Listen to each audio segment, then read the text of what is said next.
उपक्रमांतर्गत आज या ठिकाणी क्विज कॉन्टेस्ट घेतली। या कार्यक्रमासाठी आजच्या कार्यक्रमाचे अध्यक्ष आदरणीय प्राध्यापक जगताप सर, प्राध्यापक शेतचंदी सर, प्राध्यापक गायकवाड सर आणि प्राध्यापक चित्रा शिंदे मॅडम, मोहिनी शिंदे मॅडम आणि उपस्थित सर्व विद्यार्थी तर आपल्या पुणे जिल्हा शिक्षण मंडळामध्ये विविध कनिष्ठ महाविद्यालयामध्ये आणि विद्यालयामध्ये हा उपक्रम सुरू आहे। परंतु एकंदरीत जर आपण पाहिलं तर आपल्या विद्यालयामध्ये जे BIS सुरू आहे, शिंदे मॅडम समन्वयक तर यांच्या माध्यमातून तर अतिशय उत्कृष्ट असं उपक्रम आपल्या विद्यालयामध्ये म्हणजे संस्थेच्या इतर विद्यालय आणि कनिष्ठ महाविद्यालयापेक्षा आपल्या विद्यालयामध्ये जे चालू आहे BIS उपक्रम हे अतिशय उत्कृष्ट असे सुरू आहे। आणि तुम्ही सर्व विद्यार्थी तुमच्यामुळे हे शक्य होते।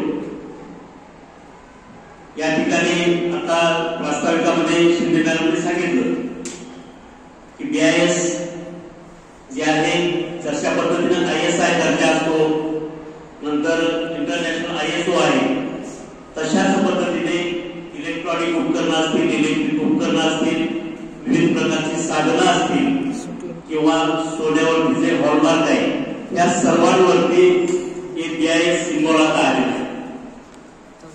तर या BIS सिम्बॉलवर त्या वस्तूचा दर्जा, गुणवत्ता हा आपल्याला समजण्यास मदत होते। आता हे जे ऍप आहे हे ऍपचे कसं वापरायचं हे तुम्हाला माहिती आहे। तर आपले हे जे सेंटर आहे, हे जे सेंटर BIS सेंटर आहे हे सुरू करण्यामागे शासनाचा मुख्य उद्देश काय आहे की जनजागृती झाली पाहिजे।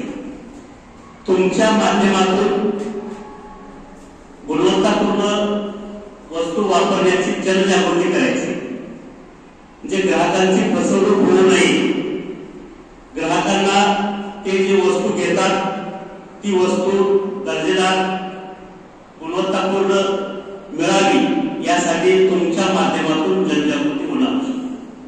म्हणजेच ऍप जसं तुम्हाला वापरता येतं तसं इतर लोकांना, नागरिकांना, ग्राहकांना देखील ते ऍप कसं वापरायचं, तुम्ही घेतलेली वस्तूची गुणवत्तापूर्ण आहे की नाही हे कसं पाहायचं हे शिकवण्याचं काम हे तुम्ही करायचं, म्हणजे त्याला आपण जनजागृती म्हणतो। आता आपण पाण्याच्या बॉटल घेतो का, पिण्याच्या पाण्याचं शुद्ध पाणी म्हणून, बिस्लेरी म्हणतो, बिस्लेरी एक कंपनी असते पण आपण कुठलं पाणी असतं त्याला बिस्लेरी म्हणतो, ऊर्जा आहे, अशा वेगवेगळ्या कंपन्या आता कितीतरी कंपन्या आलेल्या। आता ते पाणी शुद्ध आहे म्हणून आपण घेतो फिल्टर पाणी म्हणून, फिल्टर पाणी म्हणून घेतो, पण ते खरंच फिल्टर चांगलं आहे का, त्याची शुद्धता किती आहे हे देखील तुम्ही तपासून ते सांगू शकता। तर अशा प्रकारे ही जनजागृती करण्याचं काम तुम्हाला करायचं आहे। त्या उपक्रमांतर्गत क्विज मध्ये भाग घेतलेल्या सर्व स्पर्धकांचं या ठिकाणी अभिनंदन। त्यातले काहींचे नंबर येतील, काहींचे येणार नाही, पण स्पर्धेत भाग घेणं हेच एक फार मोठं डेअरिंग असतं आणि त्याच्यामध्ये तुम्ही सर्वांनी भाग घेतलेला आहे। त्यामुळं तुम्ही सर्वच विजेते आहात असं मी समजतो आणि तुमचं सर्वांचं पुन्हा एकदा मी या ठिकाणी अभिनंदन करतो।